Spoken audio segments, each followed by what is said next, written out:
Magandang araw mga kaibigan. Pag-usapan natin ngayon ang pahayag ni DSWD Secretary Rex Gatchalian tungkol sa AKAP.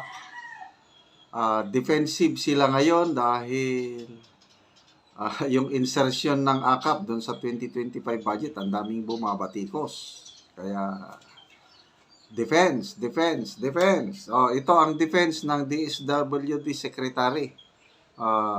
Post ng PTV4, Government State-Controlled Media. Nilagay nila dito, paliwanag ng DSWD Secretary, AKAP is not pork barrel.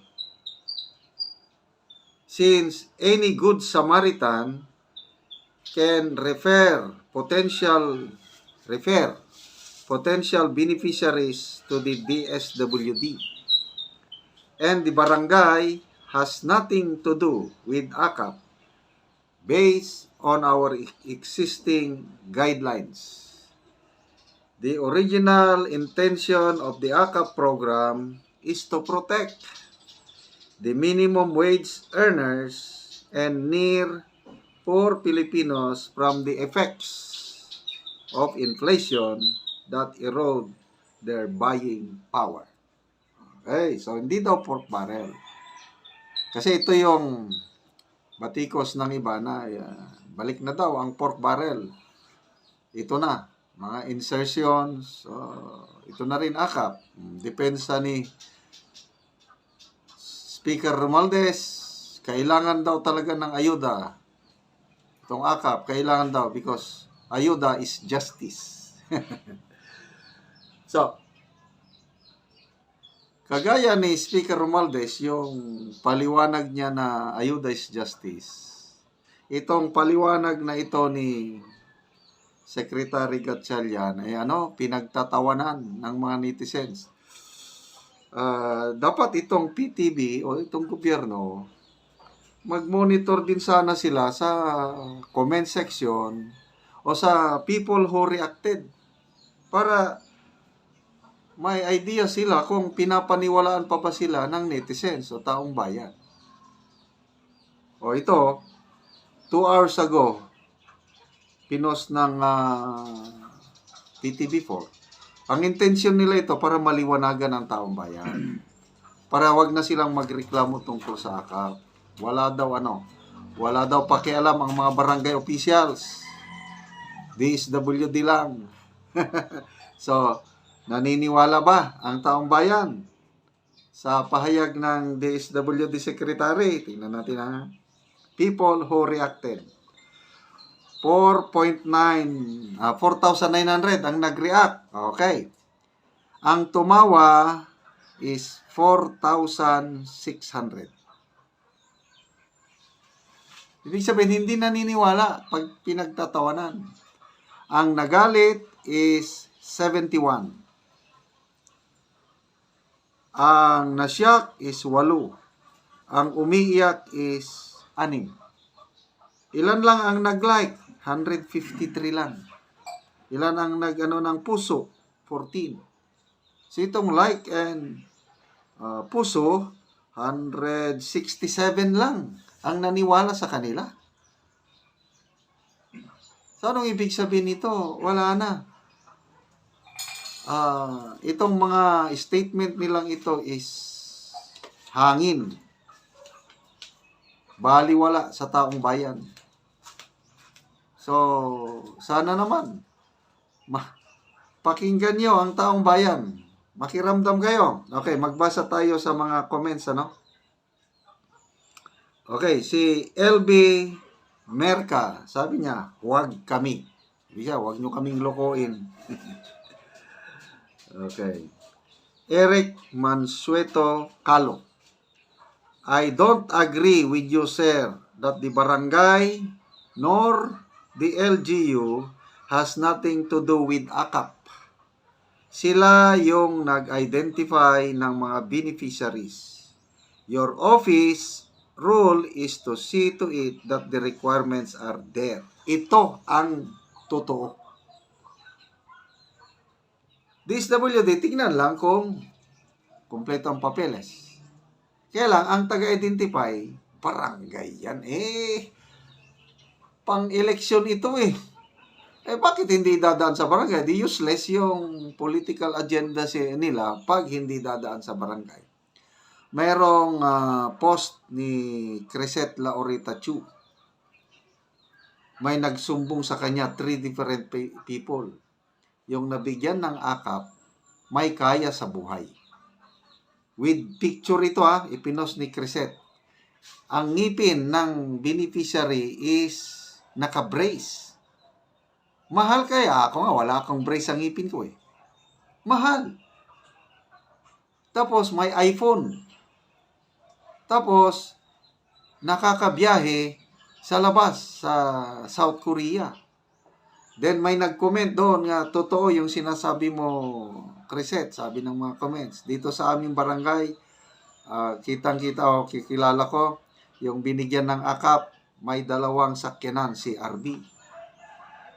Mga mayayaman na bibigyan ng pundo ng akap.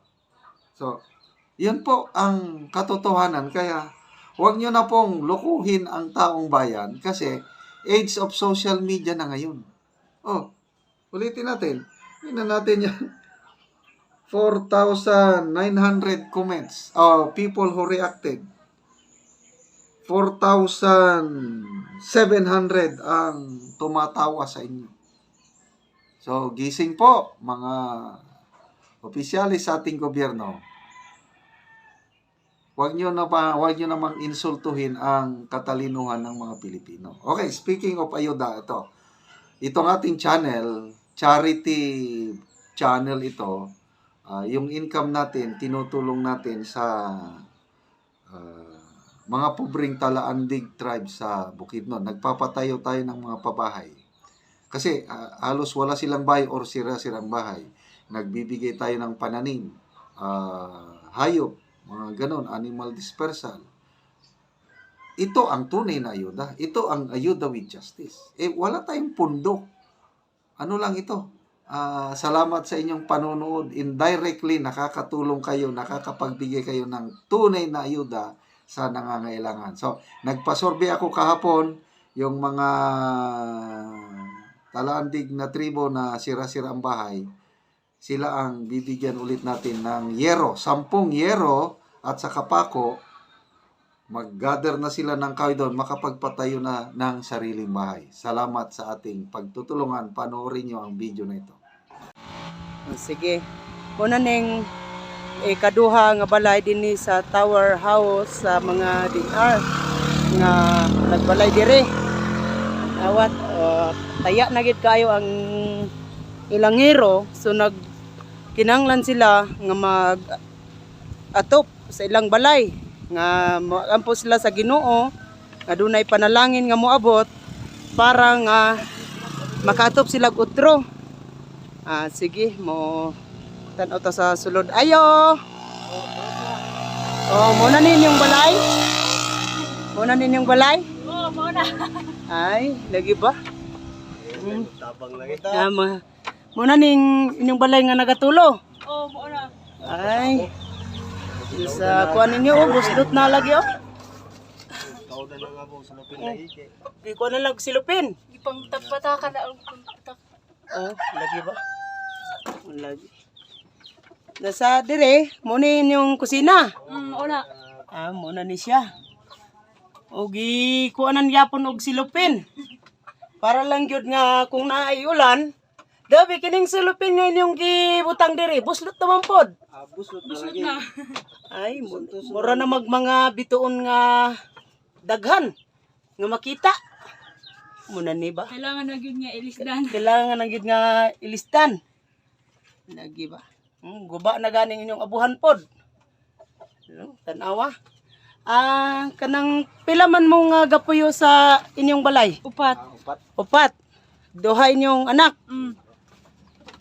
Duha inyong anak. Dayon kamo, unsa may inyong ikasulti nga naami karon nga nangayo mo og tabang nga manginanglan mo? Para mailisdan among kuan ato. Oo, may list. Nagatuloan na. Nagatuloan na. Sige. Magampo lang mo sa Ginoo nga naay panalangin nga moabot pod para nga matabangan mo.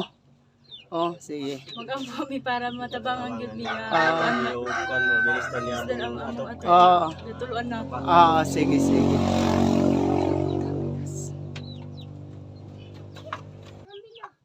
Muna ni ang ilang balay gyud nga tibuok sa gawas nga makita. Nani siya. Awa makita gani sa layo ang buslot gyud.